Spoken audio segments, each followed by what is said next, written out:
Okay, let's get this show on the road. So, thank you everybody for joining. What feels like it's been a very long time since our last one, but it was just before the summer breakup back in April, May time.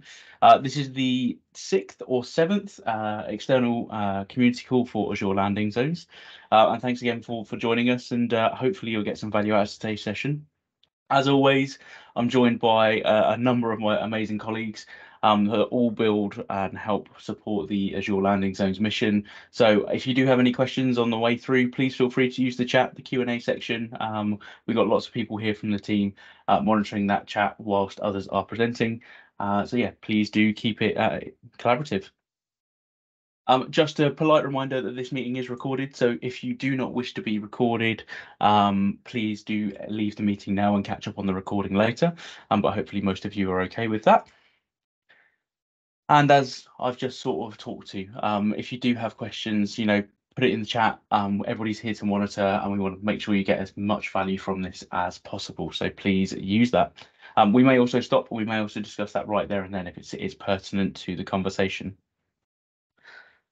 As always, we have an action-packed agenda. We did a very similar topic or session internally at the beginning of the month, and we did overrun slightly. So hopefully we've refined and all got a little bit more polished in our delivery. But just as a pre-warning, this may slightly overrun, but hopefully not too much longer past the hour. We have a number of topics to cover today. You're going to be hearing from me from a little bit at the beginning, and I'm going to hand over to Paul and Julian and Sasha. And then we've got Jared and Luke from the Terraform team as well to come and talk around some of the Terraform and sub-vending bits and pieces. So lots of exciting content today, and hopefully lots of interesting things for you all to take away. So getting started, I just want to show this slide again, and I've probably shown this slide on a previous community call. But we often get the question of like, hey, what are the recommended accelerators? What are the recommended Azure Landing Zones implementation options? And sort of a one-stop shop page for Azure Landing Zones, all the way from the platform to sub-vending to deploying applications in those subscriptions or landing zones. So if you head to this link at the bottom here, this aka.ms/alz/AAC, you'll find this page in Architecture Center, which has all of this listed out. So it starts at the platform, or it actually starts at your cloud operating models and responsibilities, then the platform, then subscription vending. A recent addition that we haven't got a screenshot for here is Enterprise Policy as Code, and the Azure Governance Visualizer and AZ Advertiser tooling is now called out there as well. And then getting into your application accelerator, so things like the AVD accelerator, the HPC, API, AKS, all of those great efforts. They're all listed in one place. So it's a great page to bookmark and make sure you go back to, because we'll make sure that everything that you're working with from an ALZ perspective ends up on that page. And we're also going to be changing, we're working on in this sprint, hopefully it might get squeezed into September, is updating our implementation options page from CAF to automatically go to this page. So we're working on that behind the scenes as well. Moving on from common asks, another common ask we always get is, what are you guys up to? Like, what are you working on? It's actually something that Paul in our team, who's one of the PMs for Azure Landing Zones, who you'll hear from later, raised initially when we both weren't working in the ALZ team. And it used to be a manual markdown page that we used to maintain and update. But obviously they get stale. People forget to update them. They get overlooked. All of those things that we say that it won't happen, but sometimes do, unfortunately. And we decided to make a public GitHub board or a GitHub project that everybody's looking at. So we update this on a sort of at least a monthly cadence as the ALZ core team. So when we meet to do our sprint planning, we make sure that everything's in the right sort of state and been moved across. So a good idea of what's going on and what we're currently working on as high level big topics. This is the place to go for you. Feel free to share it. Feel free to comment and get involved. If you can't comment on these, because some of these are cards rather than issues, then please just create issues for them. We'll link them up. We'll do all that stuff. But yeah, please feel free to get involved and help discussions on some of these topics if you feel there's input that you have got that is valuable to share. And as always, our What's New page should be one of your favorite bookmarks and something that you'll look at least once or twice a week just to make sure that you haven't missed anything that we're working on. We do our very best to make sure that we focus all of the updates that we make across all of the stack in here so that you can find them and have a single place to stay up to date with. And with that, I'm going to go into a little bit of like a rampage on documentation updates. So please bear with me, but there's lots of great content here, and obviously this is all recorded, so you can take that away, and the links should all be clickable for you as well. So first off, we've had a bit of a CAF documentation refresh page. So the Ready overview page. So the first page you head to under Ready, you will find that we've given it a bit of a revamp, right? And it talks more around the journey from getting your platform set up to creating the platform to subscription vending, all the way through to deploying your workloads. Some of you may recognize this slide here that I've demoed a few times on subscription vending conversations. But again, it's trying to do a very similar thing to what our AAC implementation options page is, just helping you explain that journey and what tools to use at what stage of the journey. So again, for helping you in those customer discussions, please do go and check that out. Another page that is a brand new page to CAF that we haven't seen before, has been out a little while, but has come out in between our last community call and this one, is a document written by one of our colleagues in Fast Track, Brandon, that talks around once you've set up at Azure landing zones, what are the things that you need to do next to get ready for things like a migration, right? Which is quite a common ask and something we've heard a lot from customers, like connecting the VPN, setting up DNS, configuring the firewall, like, taking it through from the bootstrap process that ALZ does very well to actually getting you ready to do that first workload migration. So those little tasks that you would need to think about and do. So Brandon's done a great job of documenting that here. Please do go and check that out, and you'll get a lot of value from that page, I'm sure. We also have had another fantastic new page added from a colleague in New Zealand, John Downs, that some of you may know from the Bicep Learning Paths and those Learn Live sessions. He reached out to me and said, hey, I'd love to take the stuff that you've got in the FAQ around how does Azure Landing Zones handle regions.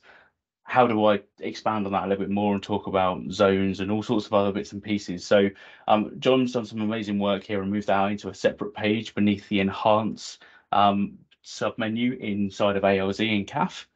Please do go and check out this page. Talks around what regions to use, how you should move between regions if you say deployed in a region originally and then there was a new region that appeared a year later, 2 years later, that you now want to look to move towards. Got some good guidance on how to approach that, and also about how to add a region to your existing deployment, which is also a common ask, and we'll get to that towards the very end. Another page is around sandbox and what does that really mean for Azure Landing Zone. So another colleague of ours, Asaya, who works as part of our customer success unit, had been doing some work with his customers on this particular topic alongside us doing some policy work for this that you'll probably recall from last time with Sasha. And we brought all those efforts together and made a sort of another CAF page that's more easier to talk through, talks around through the concepts of what a sandbox should be used for, what it shouldn't be used for, what controls you might want to apply to a sandbox, and what ALZ does out of the box for you by default and what doesn't. So again, in your enhanced section, you can find this new page on sandbox environments as well.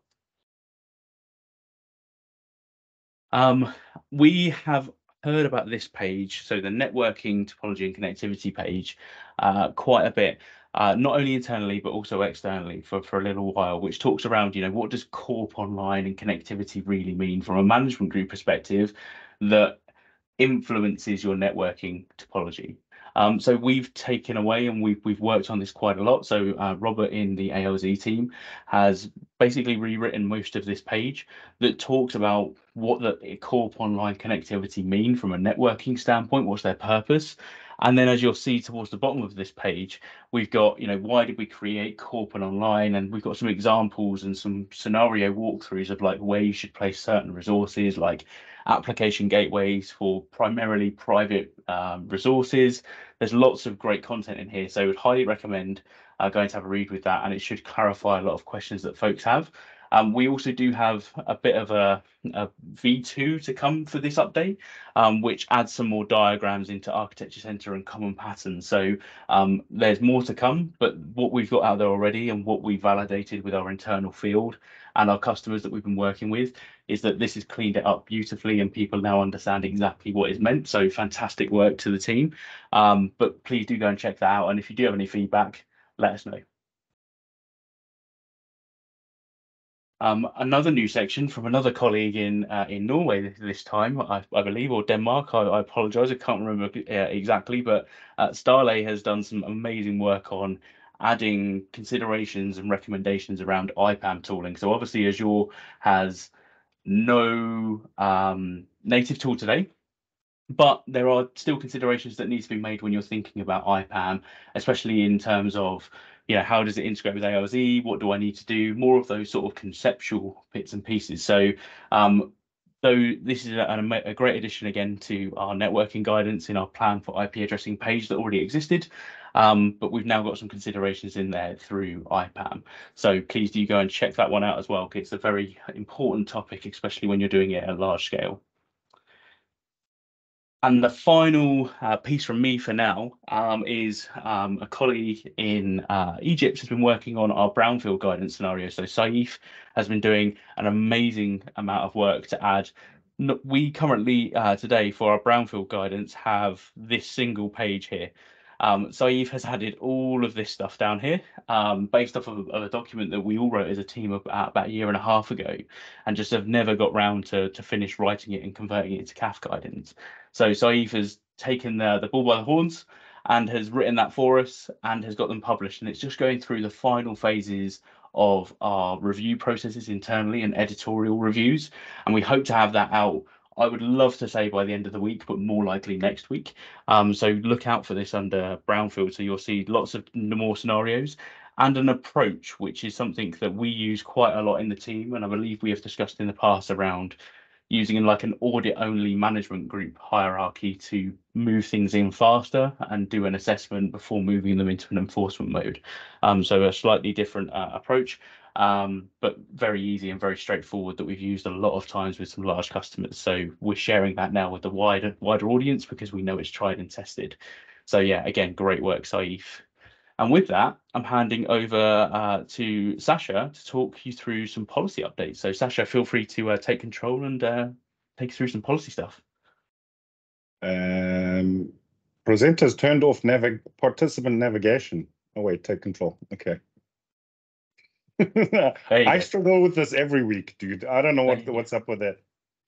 There you go. You're all good. Right. Good day, everyone. So carrying on from what we've started in the beginning of the year and having kind of a quarterly cadence, it's not really cast in stone, but we're trying to make sure that we batch changes that we're making in policy into, consumable chunks instead of this fire hose of changes that are difficult to consume and keep up with. So this quarter, we've really focused on reliability, engineering, security, and quality, right? So we had a couple of bugs that we needed to sort out, and that were reported as GitHub issues. We also undertook an effort to create a policy testing framework, which greatly improves the quality, and already found an issue with one of the policies that we were assigning. And we're doing this with Pester. So as part of our release cycle, we now actually go and run tests against all the deny policies that we assign and make sure that it actually does what it's supposed to do. So if someone makes a change to those policies, it goes through a series of tests of all the conditions, and it makes sure that it allows when it should allow and denies when it should deny. And that's really been was a lot of effort to set up initially, and hopefully we'll be scaling this out to some of the other policies as we go along. So you should feel comfortable now that at least all our deny policies really do what they're supposed to do. The other issue was also, and some of you have noticed this and actually raised issues for this. We had a number of policies that were using the owner RBAC role for remediation in the custom policy itself. So we've remediated where we could. Three of our custom policies now use least privilege RBAC roles. We also had assignments that were using RBAC owner role again to do remediation at the assignment level. So those have all been dropped down to minimum required. The only exception, and the ones that we cannot remove owner from, are the security ones, specifically Defender for Cloud. And it seems that whole stream is going backwards. So they used to have policies that were using least privilege, and they're changing them to all now go to owner. And there is a reason for it. And if anyone's ever really interested in that, we can share that at some other time. We've also been adding some new capabilities that are available in the Azure policy. For example, evaluation delays. Ironically, there was a request, I think, late last week for this feature for some other stream. But for example, SQL managed instance, it takes 4 hours to deploy. But the default, evaluation delay for an Azure policy is 10 minutes. So you're almost never going to have that resource remediated automatically, right? So now just adding a 4-hour or after success, in this case, after provisioning success, we'll go and evaluate, and then it will automatically remediate the resource, which is really handy. We've also, it's not on this list, we've also added a couple of examples. We're not assigning them by default, but we've added some examples for deny action, which is a new capability in Azure policy, just so that you can see how it's used, and maybe there are options for you to use it in other areas that you might be working. In our case, we're using deny action to block things like deleting activity logs or deleting diagnostic settings from resources, right? So we've got a deny action policy. We're not assigning it by default, it's there, so that you can assign it if you wish to. Another request that came through a couple of times is we were originally doing the key vault guardrails assignment only at landing zones level. We've added it to platform now as well. The reason we're not doing it at intermediate route is because we don't want it impacting things like sandbox, right? That would then maybe cause other problems. So we wanted to be very specific on, the workload-centric ones that, where key vault needs to be well governed, and let the sandbox folks play along and experiment and do the things that they need to do. Also, there's been a whole bunch of documentation updates, even on the wiki side. So do feel free to go read around. We've added a lot more meat around many topics, versioning, how we do deprecation of our own policies. We've added a lot of really neat features that ties in with what Julian's going to be talking about a little bit later around the AZ advertiser and our integration for superseded policies and policies that we're deprecating. We're now providing links to what it's replaced by or what it's replacing. So there's some really neat stuff in there. And looking forward, we're really expecting quite a lot of change coming from product groups in the next quarter, hopefully. Big things like versioning is going to come out, new diagnostic settings capabilities. We've got Azure Monitor baseline alerts that Paul will be talking about coming soon. And obviously, Defender for Cloud is also making some big shifts that I'm sure you've all noticed from announcements recently made in strategic changes of direction. As always, please do submit your policy suggestions and issues on GitHub. And always check what's new. You'll see we're actually, the pull request is in for the policy refresh. It should be merged towards the end of this week, hopefully, fingers crossed. And go check what's new. It'll have 3 months of updates for you to check. Nothing, no new content added, so don't freak out. But a lot of fixes and other things. And that's my 10 cents. Thank you, as always, Sasha. So yeah, a lot of you will see Sasha or Springstone as a GitHub alias around on the repo. Does an amazing amount of work in policy. So please do get those raised, and we have a really good rigor now around our quarterly refreshes One thing that I think Sasha didn't touch on that we are going to do as well is we're going to start cutting releases on the Azure Enterprise Scale repo. So there'll be a fixed point in time of the policies of when they were. So we can move things on a little bit faster in the main branch instead of hiding them away in long-lived branches like we do today. Well, not hiding, they're in public, but they're in long-lived branches. And so that therefore the portal accelerator and other things will be pinned to the last release that we do, but we can get those things into main a lot faster for those of you who want to consume them a lot faster. So that's one thing to just take note of. And now we're handing over to the wizard of policy and all things governance, Julian, to take us through some AZ Advertiser updates that he's been working on. So over to you, Julian. Thanks a lot, Jack. So hi, everybody. My name is Julian Hayward. I'm a CSA, a cloud solution architect from the customer success unit in Germany. And today, very happy to give you some updates on AZ Advertiser. Going to push the link also to the chat. So what we have recently done is we've started to integrate change tracking for the Azure Landing Zones policies. However, in the audience, we might also have people who don't know the tool yet. So AZ Advertiser is a website which keeps track of governance capabilities such as policy, RBAC, aliases, which we use in for our policies, and also takes a deeper look into the resource provider operations. You will have some enriched information on the website, but you will also have change tracking content. So when we start from the main page, gives you an overview of like historical or the vitality that we have seen over the last years. The project is there now since 4 years, so there's a lot of data that you can find there, a lot of old or outdated data, but the data is still there, right? On the main page, you can find a table which shows you the dates and gives you some indicators what has changed. So you might be familiar with this already. So we have the policies built in which have been tracked, the initiatives built in which have been tracked, the aliases, as well as the roles. And now we've added the capability for the ALZ policies.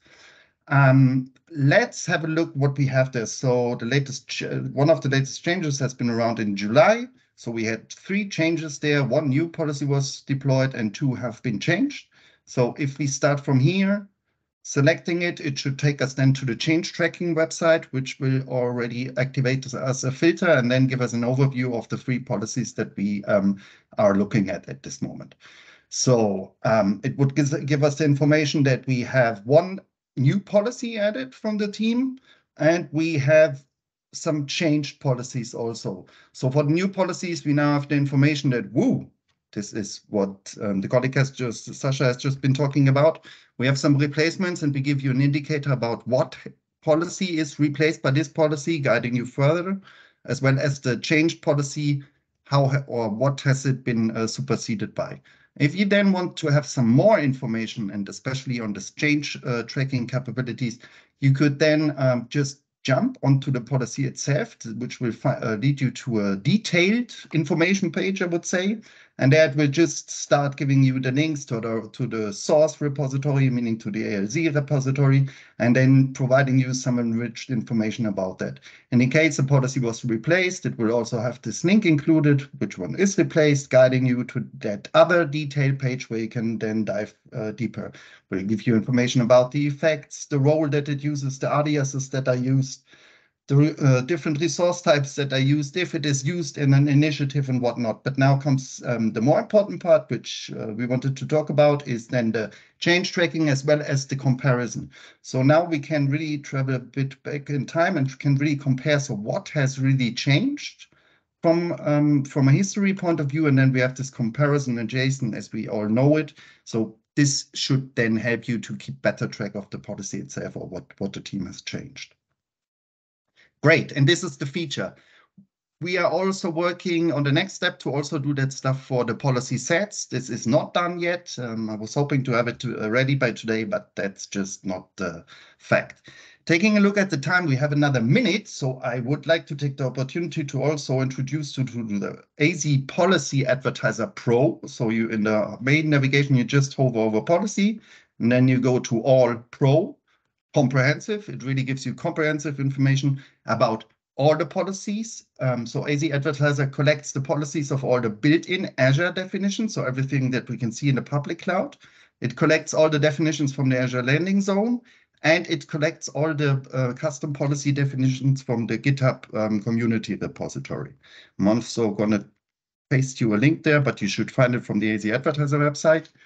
And then you have this page where you get all this interview and multiple of filters to walk through these policies and find exactly what you're looking for. So use case or a typical use case that you might want to check out a policy that is using a certain, let's say, a function within the policy, and then you could activate this filter here for functions and operators, how they're used. And let's select here, for example, for the IP range contains function, and we can do a filter on it. We will see that we have a total of 5 results out of these thousands of policies which are using this function. And then you could start going deeper by navigating to the definition itself. And then you can again, IP range contains, and then we can search for that. And it should then start highlighting us the stuff where it found it. And then you just can write, you get your inspiration, geeking around with the policies and whatnot. Any feedback, please share. And that's it from me. Back to you. Thanks, Jake. Thank you, as always, Julian. I think everybody will agree, like AZ Advertiser and AsGovViz are 2 tools that I don't think any of us could live without in our day-to-day business of running ALZ. So thank you, Julian, as always, and more great updates planned. But yeah, please do give us the feedback. Right, Paul and myself and Julian meet now once a week and try and prioritize what are the common asks and stuff. So if you do have asks, get them logged on GitHub repos. Doesn't matter where, as long as we can find them, we'll get them prioritized. Jack, we've lost the slide deck again. I'm bringing it back 2 seconds, and I will then let you take control, sir. No worries. Whilst you're getting that up, hey everyone, good afternoon, morning, evening. My name's Paul Grimley. I'm a technical program manager. I actually lead Azure Landing Zone alongside Jack from a technical perspective or a non-technical perspective, where Jack leads technically. Let me take control of you, Jack. Slides are just loading for me. Bear with me a second, and then I'll jump right in. Okay, so you should be on the Amber page, slide 21. Just give a thumbs up if that's, yeah, got it. Perfect. Thank you, Jack. Okay, so I've been leading an initiative, for those who are not aware, something called Azure Monitor Baseline Alerts, which was shortened to Amber, a nice little shortening name and very relevant to Azure Monitor in terms of kind of reporting status. So I'm just going to spend a few minutes just talking about some updates, as I appreciate I haven't seen you for a while, and share what we're up to, where we're going. There's a little bit of change in direction as well. I want to make sure that you're fully aware of that. So firstly, just wanted to kind of talk about the repo. So if any of you have used Amber, it lives in a repo called ALZ-Monitor. We're actually going to move to a new repo, and I want to talk a little bit about the strategy here and why we're doing this. So the success of Amber has been great, and what that has meant is this has grown internally in terms of interest and also from customer feedback as well and partner feedback about how to use Amber moving forward. Now, initially, when you've probably heard me speaking previously, we've been talking about moving the code into the Azure Landing Zone repo we have. Now, we're not going to do that anymore. We're going to keep it in its own repo, but it's going to be a new repo. And it's going to be a broader repo. So it's going to be a broader observability repo, not just for Azure Landing Zone and the platform alerts that we focus on. The purpose of this is that it's a one-stop shop for customers, partners to go to and consume alerts at scale in one location and get all that rich information that we started to build as part of the current Amber in the new repo. So there's going to be a lot more alerts that you're going to see documented in this new repo, and we're going to be moving there imminently. So we are very close to going GA. What's left to do? We've got some documentation that we need to tidy up in the new repo that you can see aks.ms/amber. That will take you to the Hugo pages for the new repo. So there's some links broken in there. We've also done some testing, some final testing on various different scenarios. So if you've used it, if you've used Azure Landing Zone Amber previously, how do you get to the new version? and what guidance you need. So we've built guidance there as well. So that's all being produced by a fantastic V team that I've got working and supporting in the background here. So lots of great work there. And also what I want to call out as well is we want to coincide going GA for the baseline alerts with actually integrating this into the Azure Landing Zone portal as well. So we're on final testing there as well. We're just kind of looking through the UI. You can see there's a screenshot at the bottom on the right hand side of the UI where we've got the baseline alerts tab in the portal in some of our testing, and that's going to be coming very, very soon. Again, we're trying to tie all this together, and then we can release it as a bundle. So there's a blog post in draft ready to go, and this is near GA announcement. As always, when we do something in the portal, Terraform and Bicep will follow. We recognize kind of this is a completely new feature coming into Azure Landing Zone, so we need to be considerate as how Terraform and Bicep onboards this. So there's going to be some kind of lower level discussions that we need to have, but ultimately it's policies, so it's all policy driven. So this is not something that's unfamiliar to that flow and downstream that we have for those two implementations. You are the first to know because we haven't actually socialized this yet because we wanted to do so as part of GA, but I thought I'd share a spoiler alert here. So we have now got CAF documentation for the Amber solution, so talking about what it is and the alerting capability. So that's all documented in there. So the links are all on screen.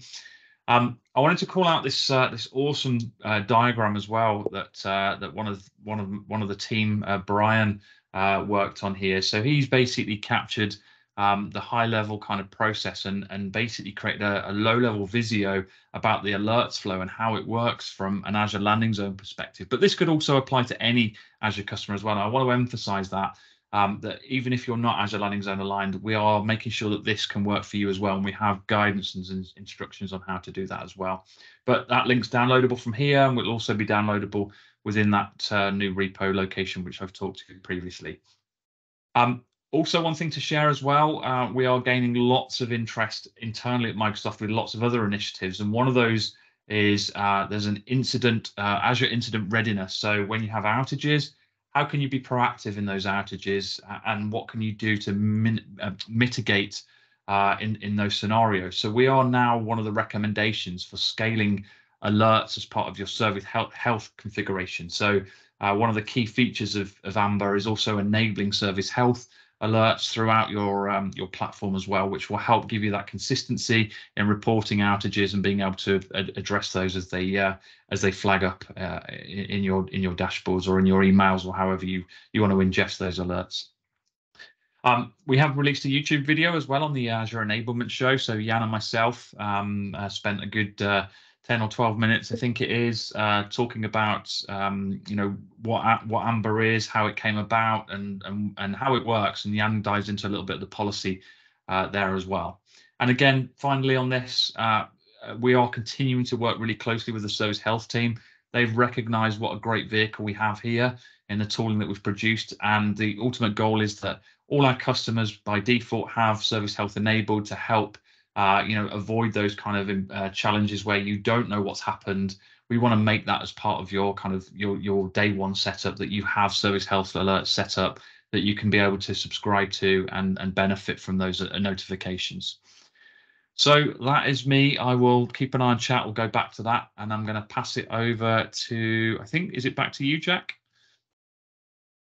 It is indeed. I will take control back. We've got a comment for you in the chat around one of your links not working, so I'm not sure if you want to provide a new one. All right, yeah, I'll take a look at that. Thank you.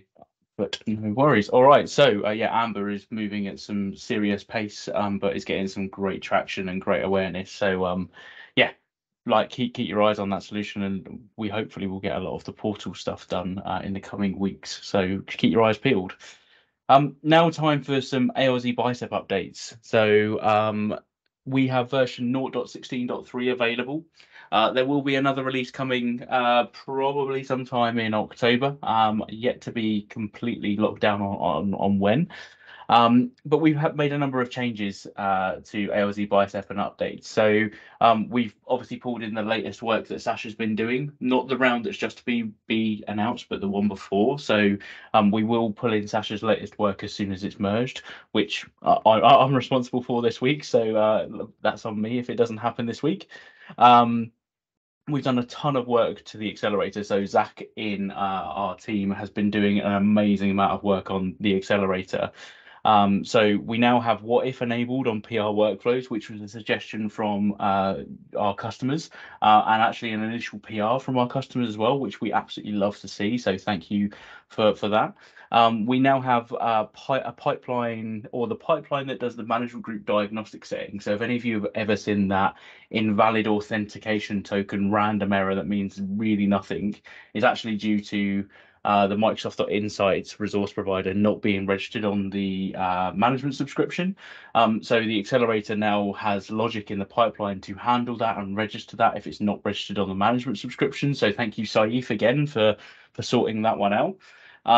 And there was, if any of you are customizing the ALZ Bicep policies and following the guidance we have that uses the script to customize all those bits and pieces and generate the text files, which are the input variables for your policies, there was a function that was required that was part of a local PowerShell module in the enterprise scale repo. And it was obviously very clunky because you had to go and clone that repo and import that and do all those things. But now we've got the ALZ PowerShell module available that runs the accelerators, and you'll hear a little bit more about this in a second from Terraform. We actually moved that function to that PowerShell module. So as long as you've run the accelerator and installed the ALZ PowerShell module, which you must have to get the accelerator, you'll also have that function now locally as well, so the edit line endings function. So just a nice little user experience improvement, but important nonetheless. Some other enhancements that we've been done. So a lot of these have been driven by people in the community actually submitting PRs and us just reviewing that code and making some slight improvements and enhancements and then getting those merged in. So for those of you doing Bastion, there was a bug for a long time that the Bastion NSG always used to deploy regardless of what parameters you set. That's now been fixed, which is great. And Bastion also now supports, from the ALZ Bicep standpoint, the native or client tunneling support. So if you want to directly SSH to a VM via Bastion from your own machine, you can now do that and configure that option from the ALZ Bicep modules. From a virtual WAN perspective, routing intent is now supported. So that was a customer ask that we added last month. And you're also now able to set the enable internet security property flag on virtual hub connections. So that's now possible as well if you're using MVAs and stuff like that in the hub. And also, naming is always a key topic. You're now able to customize the name of your virtual WAN hub connections. Not something I personally thought anybody would ever want to control the names of, but seems that some people do, so we have enabled the option for that as well. And a few other minor improvements. We've simplified the linting. So some of you may have noticed the ALZ Bicep modules. There was a bicep.config or bicep.config.json file in every modules folder that sort of set the linter rule preferences. That was getting tedious for us to update at scale every time new linter rules were being added and stuff like that. So we've simplified that heavily. There's now like 2 instead of about 15, and obviously it uses the folder tree hierarchy for order of preference. So now a lot easier to edit that at scale. So if you're customizing that yourselves when you've pulled the repo down, you only have a few files to update as well. And the final update from an ALZ Bicep perspective is we've migrated the logging module to use the new Sentinel simplified pricing tier. So if you go into the release notes for version 16.3 or the previous one, you'll see the links to the documentation on this. Very minor change, very non-impacting, only a commercial one if you have an agreement with Microsoft around log analytics workspace and something special. So not very common, and actually by default, any customer who's now deploying a log analytics workspace goes onto this new simplified pricing tier by default. So we've enabled that, but we've also enabled backwards compatibility in a non-breaking way as well. So yeah, lots of great work, but the accelerator is the key message here. So please do go and check out that link that you should be able to click on. But yeah, lots of great stuff. And I have seen the chat has lit up, so I'll go and have a little read of that whilst I hand over to Jared and Luke, who are key members of our ALZ Terraform team, to come and talk a little bit about what we've been up to in the world of Terraform. Over to whoever wants to take control, gents. Yeah, I think it's me first, right? I'll grab the control here. So yeah, a lot to get through. So there's been a lot of work from the ALZ Terraform team. Recall that we reached out to the community and decided to take a more modular approach, and a quick recap on that. Some of the salient reasons for that new approach are, more features, so that added flexibility for things like naming, better testing framework. So these modules include unit tests, end-to-end testing, all written in Go, and also to facilitate community participation. So the fact that sort of different functionalities are going to get spread and compartmentalized, we're hoping that'll make the task of contributing a little less daunting for the folks that want to help us out. Okay, and so with that, these are the new modules that are available. So firstly, we've got this hub networking module developed by Matt. This is going to enable you to deploy N hub networks, which will handle things like peerings, network security, and also the routing between the hubs. So it's been designed to work in tandem with LZ vending, if you've heard of that. And so that'll do the peerings for the spokes, right? So it's a really smart solution to have them two paired there. Next, we've got the VNet Gateway module, which was made by me. And this allows you to deploy a single virtual network gateway and then N virtual network gateway connections, whether that be for ExpressRoute or VPN, doesn't matter. And there's also a few additional features, such as being able to deploy like a local network gateway and configuring peering on ExpressRoute. Thirdly, we've got the V1 module, so the analogous to the hub networking scenario, which is developed by one of my colleagues, Kush. Some fantastic work done there, really. It's going to allow you to create N virtual hubs and then all the configuration associated with virtual hubs, right, like gateways, firewalls, and all that good stuff. And then we've got the LZ management module, very simple. It's just going to deploy Log Analytics Workspace, automation account, and a bunch of solutions associated with that. And then there's also the option to sort of bring your own solution as well if we found that there's one missing. So that's like all the resources. And this is all part of the new approach with ALZ in Terraform. But what's going to happen to the management groups, right? So there's the management groups and the policies, obviously the heart of ALZ. That's also going to reside in its own standalone module with an added twist. It's not quite ready for consumption. As you'll see, if you look at the README in the repo, there's a big warning sign saying don't use me, but hopefully we'll get that out soon. But yeah, with that, if we've got the time, I'd like to share a little bit of code of a simple example of what ALZ vNext is going to look like in Terraform. If we've got the time, Jack. I will grant it. Go for it. Yeah, you grant it. Okay. Let us share my screen. Wrestle with Teams a little bit.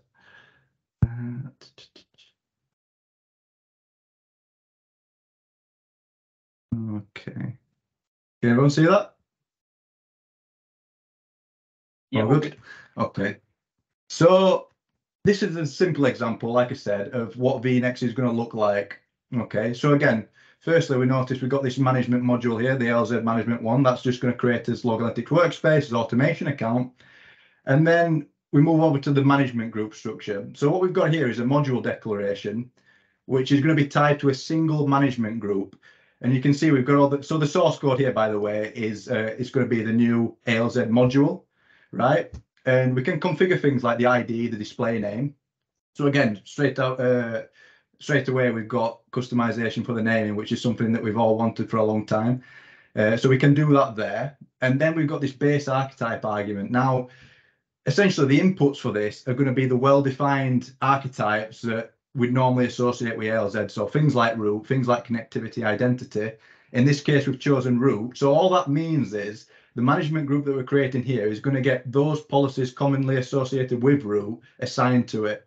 Okay, so one module declaration per management group here.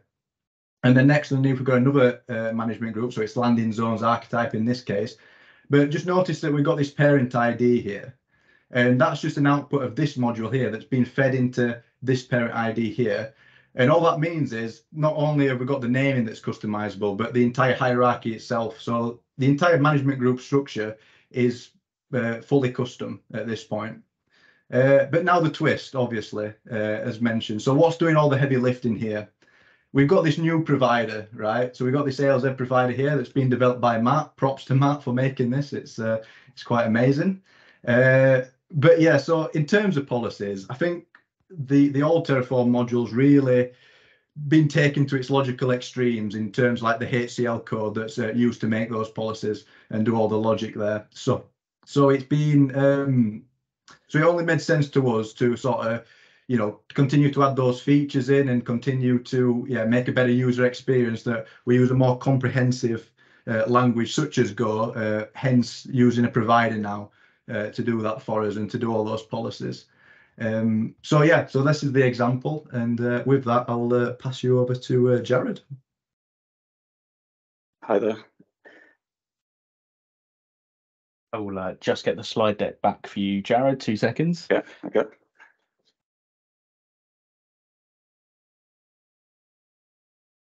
But yeah, good question in the chat, Luke, about upgrade path for the Terraform module.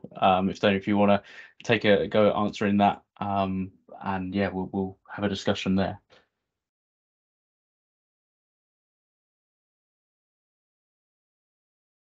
All right, should be able to take control, Jared. Yeah, is it back to where we were in the deck, or do I need to? It was indeed, yes. It's on slide 28. I'm just seeing, I don't know if anybody else is, but I'm just seeing the cover slide at the moment.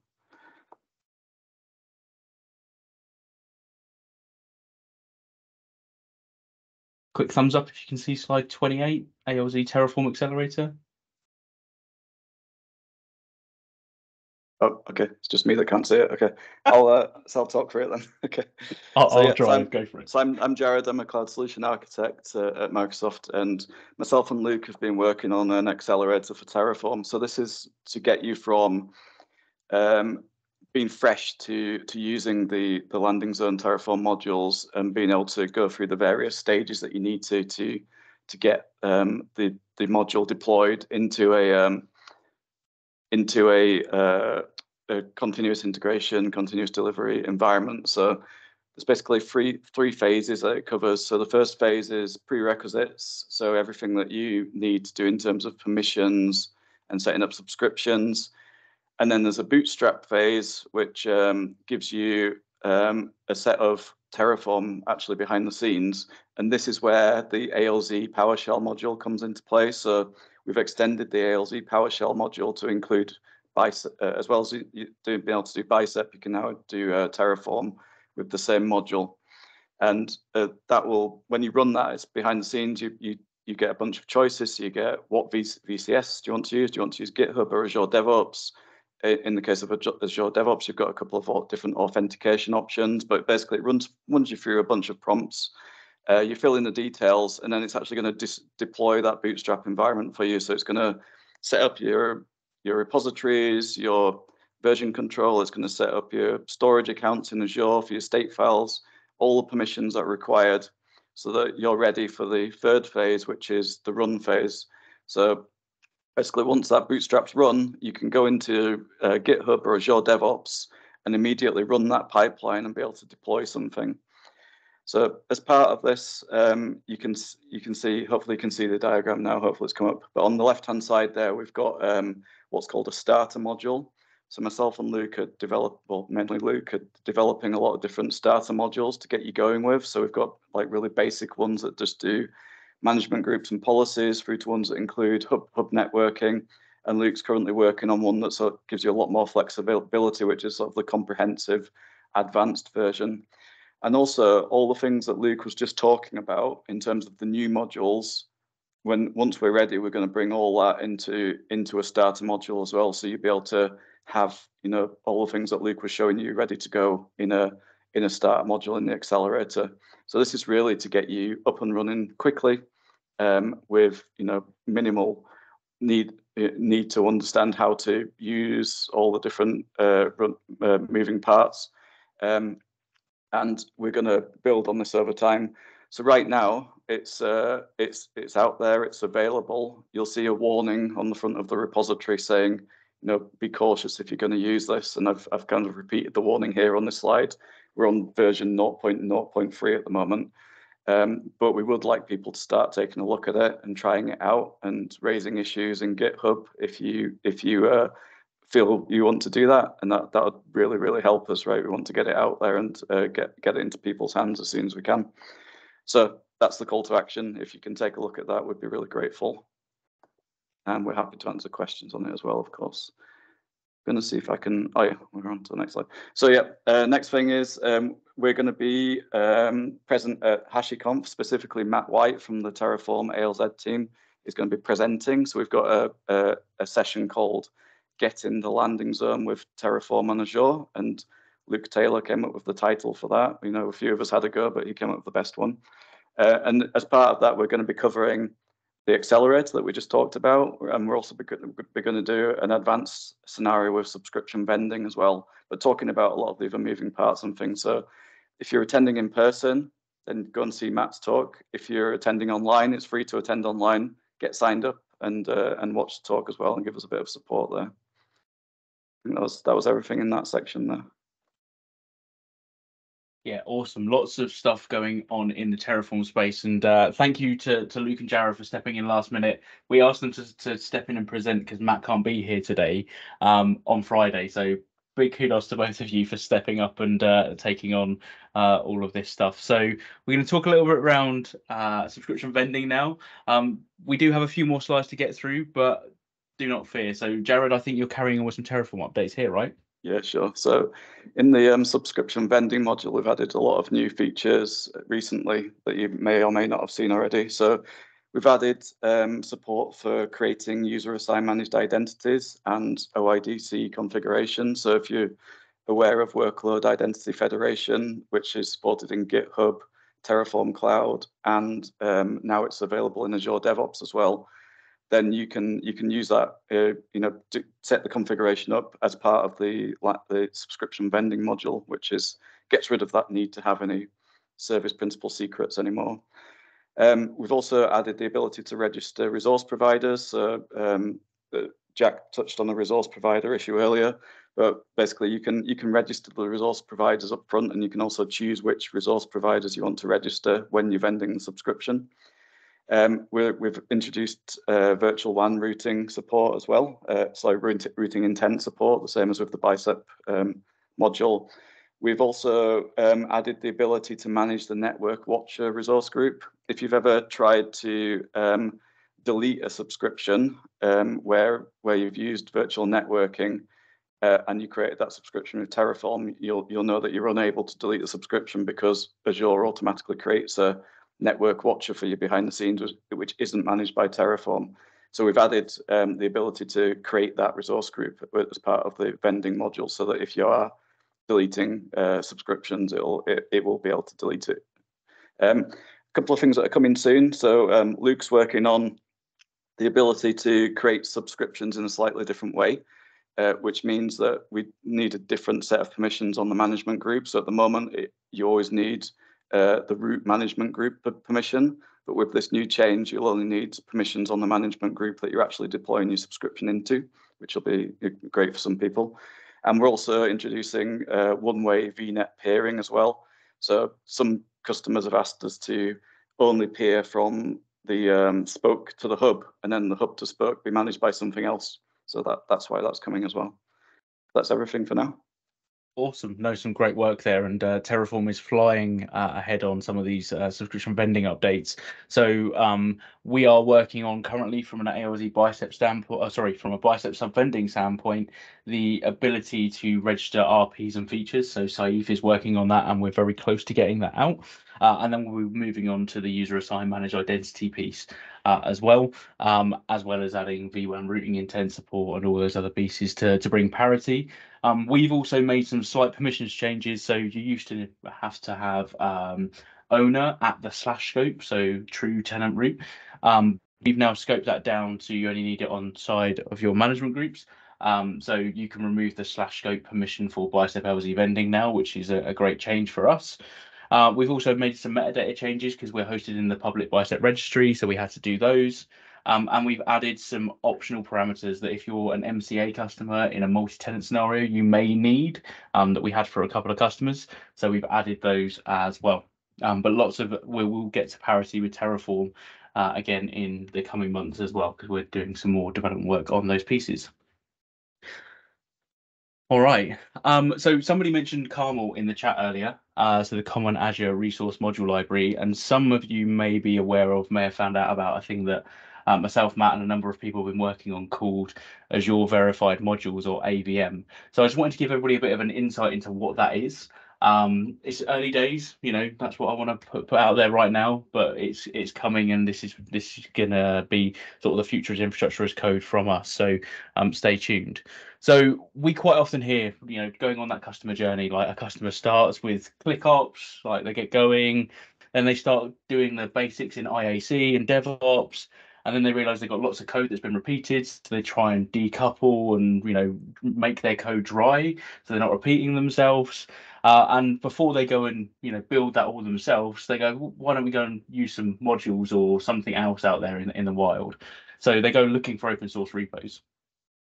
And then they find that there's many open source repos. There's lots and lots of them. So a customer randomly picks one of these. You know, that one looks good for me. I'll use that.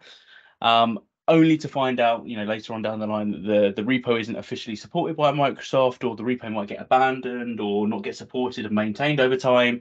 But at that point, you're stuck, right? Like the customer's already committed, and you're already using it. So actually, you know, that leaves a bad reflection on us as Microsoft, and, you know, you as customers, rightly so, to go, why should we trust you with another project that you're doing? So the solution that we've come up with is to introduce this term and initiative of Azure Verified Modules. So Azure Verified Modules, and this is our mission statement, slightly out of date because it's got something about well-architected framework in them now, but is the evolution of all of those existing projects that you've seen from us, so Carmel included. And yes, to the question, I was in person with a number of members of the Carmel team all last week in the UK working on this effort, so they are heavily involved.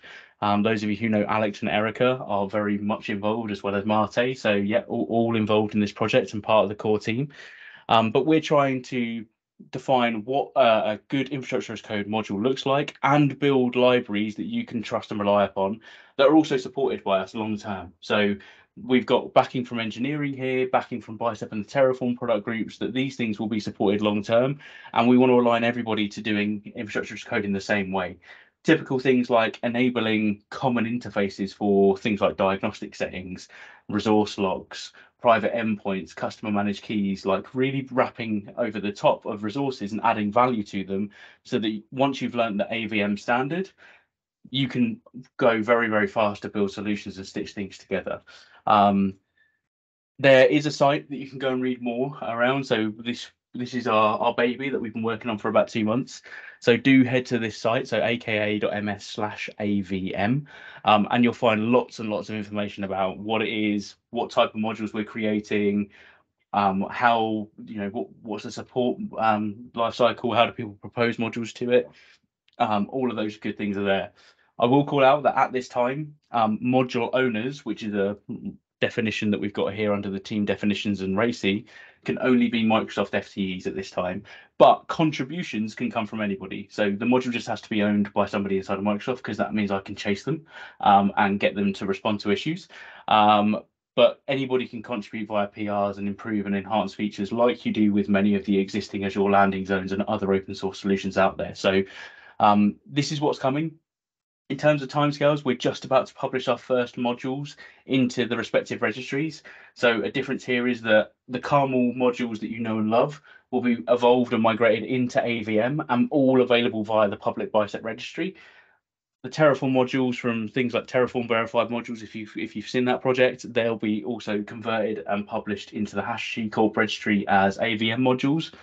But there's a number of shared specification requirements, naming standards, all of those things that you would expect to see from a good project on defining what good looks like. all documented in here that I would highly recommend you go and have a look through. And if you do have any questions or feedback, please leave a GitHub issue on that project and we'll be happy to consider that. We're working on this right now, so you should see the first set of modules appear in the next couple of weeks. And then after that, we're hoping to get more contributions and more people internally to publish more modules. And we're also trying to work with engineering teams so that they own and maintain their own modules as a long-term aspiration. So there's quite interesting. One thing as well to call out in terms of the thing that's got in the chat from Gordon around everything as an object, we've actually tried to fix a lot of that as well, because we're using user-defined types in Bicep so that you get strong typing support for all of those complex object and arrays. So it's no longer a big array or a big object that you have no idea what's to go in there without the docs. You can now actually get IntelliSense support all the way through that as well. That's something that we've mandated.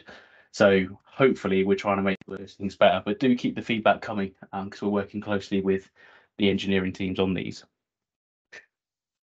And finally, well, I know we're over, but I'm just going to finish off. We only got a few more slides. So we quite often get some questions from the field around ALZ about how do I make ALZ for my customer meet their regulatory compliance controls. There's a number of great pieces of guidance that we already have inside of Azure landing zones. So security control mapping, tailoring your Azure landing zones, also the built-in initiatives that already exist for a lot of common compliance frameworks already exist. So we'd highly recommend you do that now and review those. When you're coming to the control mapping for your customers, remember that ALZ is just the framework, right? It doesn't have to be there isn't an exact fit for me. Build upon that architecture, use the tailoring guidance to add a new management group if you need to, or add a new policy assignment to an existing management group, right? ALZ is getting you to 80%. You still will probably likely need to add that 20% of customization or flavoring on top. And obviously that's what we do every month, that say, is there more that we can be doing to close that 80-20 gap by adding more policy assignments and all those things that are applicable to all industries? So be aware that ALZ is not meant to be do it and it's complete and we're 100% compliant. It's meant to be getting you the 80% of best practices and good standards that we can enforce across all industry, all customers, no matter what country or industry or regulation they're controlled by. But then you can build on top of that and add on there, so you're doing less heavy lifting yourselves. So check out those good pieces of guidance. That's something that keeps coming up commonly at the moment. We also get what resource providers need to be registered for ALZ subscription. So you'd have noticed the resource provider theme throughout all of our discussion and various projects that we work on. We're literally wrapping up a work item that's going to publish this into the ALZ wiki that will say these are the resource providers that need to be registered on each individual subscription as a bare minimum, so that ALZ will work out of the box with all the policies and bits and pieces like that. So stay tuned. There is a bit of a challenge around the DDoS policy that we enforce around RBAC. So we today use a modified policy that's built in that we assign that enforces the DDoS protection plan to be enabled on all VNets created beneath landing zones. Cool, fairly standard policy, fairly good. But if the user does not have, the user that is creating a VNet in an application landing zone subscription does not have permissions to see the DDoS plan and a specific join action as well, they then, when they create the VNet, it will fail because they don't have permissions upon that resource. So the fix is, as documented in an issue that's on the enterprise scale repo, create an AAD group, put all your owners in there that gives them the fine-grained role to have read permissions and the join action on the DDoS plan. That's the quickest way of fixing it. But know that we are working with the product groups to try and highlight this as a bit of a challenge at doing DDoS at scale across multiple subscriptions and trying to come up with a better way of doing this. So we've tried to deploy if not exist policy, but that's not always the best thing because the VNet API isn't truly idempotent, so it can end up removing properties. So know that we've got a lot of thought going on this at the moment, and Sasha's working hard on trying to come up with an alternative approach for us and with the product group. So if you've got any comments or you've handled that, please feel free to comment on the issue in the enterprise scale repo for DDoS. If you just search the issues for DDoS, you'll find the issue. Finally, we're interested to know if any of you are being asked by your customers or your leadership on multi-region ALZ. Today we only deploy ALZ into a single region, right? And then we sort of leave it to you to expand. And as per John Down's guidance that we shared earlier about how you add additional regions on and all that stuff, we leave it to you to handle. But would people find it beneficial if we had provided like the option in the portal to do multiple regions by default and all that stuff? Like, we would love to hear from you. So again, feel free to post in the chat right now. Feel free to leave us a GitHub issue with feedback, but give us some more specific detail about what. Like, it's great to see the things in the chat saying yes, but yes, what? Like, give us the detail. Like, is it multiple regions? Is it how defined is that multiple regions? Is it multiple regions with duplicates of every resource, including workspaces? Is it just the networking side? All of those things. So we would love to get some more detail from you all. So we may even fill out a form and send it around to our distribution list if you've signed up for that. Or we'll leave a GitHub issue on the enterprise scale repo and see if people want to comment on that. So look out for that. And let us know what guidance or what tooling you're looking for, because that's what we're looking for. And great for some of you saying you'd be happy to be harassed. We will definitely take you up on that as well, because we have all your email addresses from the meeting, which is fantastic. So yeah, look out for us on this. And with that, we are into Q&A, but we're over on time. So if any of you do have any burning questions, now is the time. I'm happy to run over for a few minutes. I haven't got any meetings for a while. But yeah, if anybody wants to raise anything, then now's the time. If not, thank you for joining as always. Thank you to all of our amazing speakers and the teams behind them that are making these things happen. And we will look forward to catching you on the next one, which I'll move to because it does exist. I haven't changed the links yet, so the links haven't changed, but the next one will be on the 6th of December. If you head to this GitHub issue, you'll find the sign up link, but I haven't changed the short links that go to it yet because they come to today's call. We are back on an APAC and EMEA friendly time slot, so early in the morning, again, for those of us in the UK. And we'll keep constantly flipping between both of the time zones to try and meet as many people as close to where they are.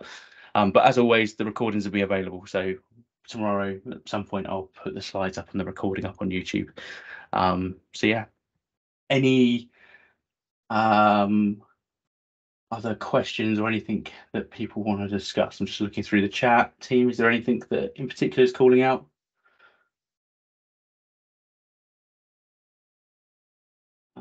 Plans for enhancing sandbox management group complexity for other.